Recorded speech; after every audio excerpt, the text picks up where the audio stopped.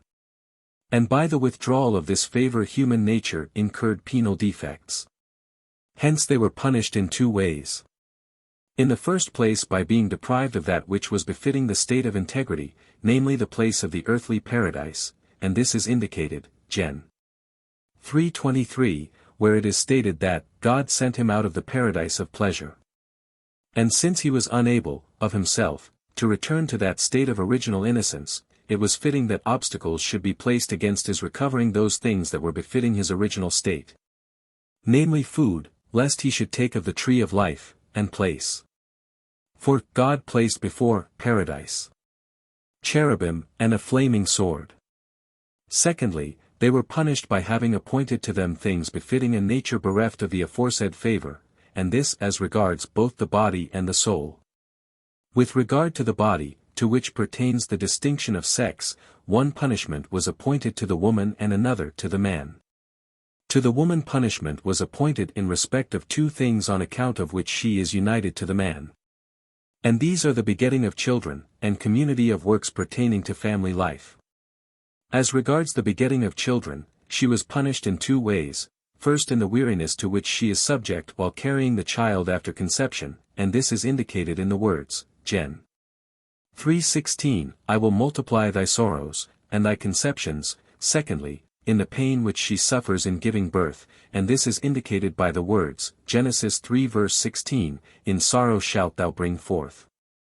As regards family life she was punished by being subjected to her husband's authority, and this is conveyed in the words, Genesis 3:16, thou shalt be under thy husband's power. Now, just as it belongs to the woman to be subject to her husband in matters relating to the family life, so it belongs to the husband to provide the necessaries of that life. In this respect he was punished in three ways. First, by the barrenness of the earth, in the words, Genesis 3:17, cursed is the earth in thy work. Secondly, by the cares of his toil, without which he does not win the fruits of the earth, hence the words, Gen. 3:17, with labor and toil shalt thou eat thereof all the days of thy life. Thirdly, by the obstacles encountered by the tillers of the soil, wherefore it is written, Genesis 3:18, thorns and thistles shall it bring forth to thee. Likewise a triple punishment is ascribed to them on the part of the soul. First, by reason of the confusion they experienced at the rebellion of the flesh against the spirit, hence it is written, Genesis 3:7, the eyes of them both were opened, and they perceived themselves to be naked. Secondly, by the reproach for their sin, indicated by the words, Genesis 3:22, behold Adam is become as one of us. Thirdly, by the reminder of their coming death, when it was said to him, Gen. 3:19, dust thou art and into dust thou shalt return. To this also pertains that God made them garments of skin, as a sign of their mortality. Reply Obj. 1. In the state of innocence childbearing would have been painless, for Augustine says, De Civ. Day 14:26, just as, in giving birth, the mother would then be relieved not by groans of pain, but by the instigations of maturity. So in bearing and conceiving the union of both sexes would be one not of lustful desire but of deliberate action, cf. I. 98 Quetzales, A. 2. The subjection of the woman to her husband is to be understood as inflicted in punishment of the woman, not as to his headship, since even before sin the man was the head and governor of the woman. But as to her having now to obey her husband's will even against her own. If man had not sinned, the earth would have brought forth thorns and thistles to be the food of animals, but not to punish man, because their growth would bring no labor or punishment for the tiller of the soil, as Augustine says, Gen. Ad lit. 3:18. Alcuin, interrogative, et resp. in Gen. 79, however, holds that, before sin, the earth brought forth no thorns and thistles, whatever, but the former opinion is the better. Reply Obj. 2. The multiplying of her conceptions was appointed as a punishment to the woman, not on account of the begetting of children, for this would have been the same even before sin, but on account of the numerous sufferings to which the woman is subject, through carrying her offspring after conception.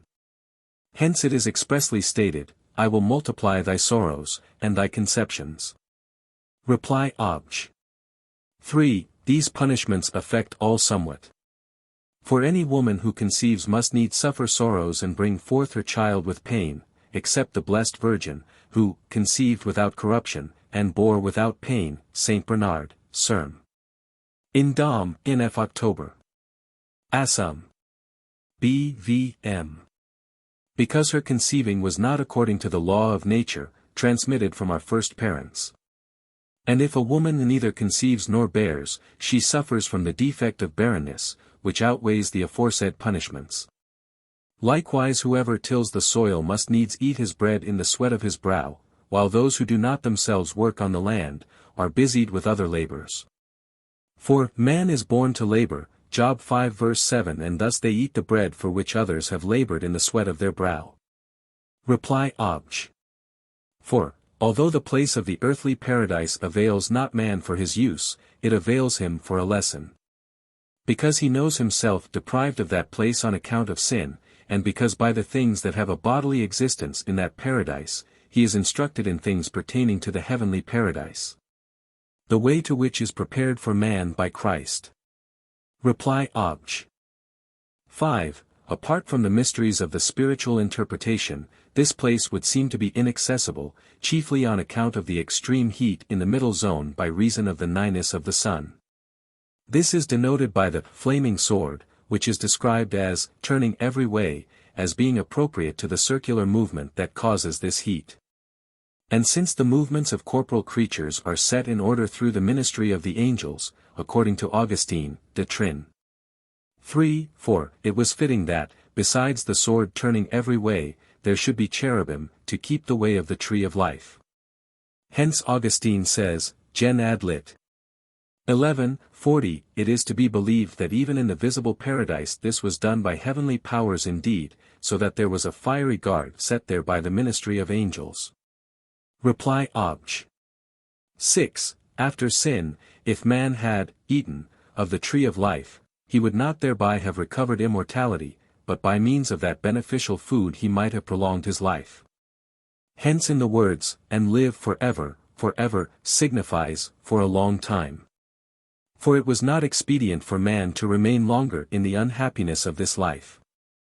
Reply Obj. 7. According to Augustine, Gen. ad lit.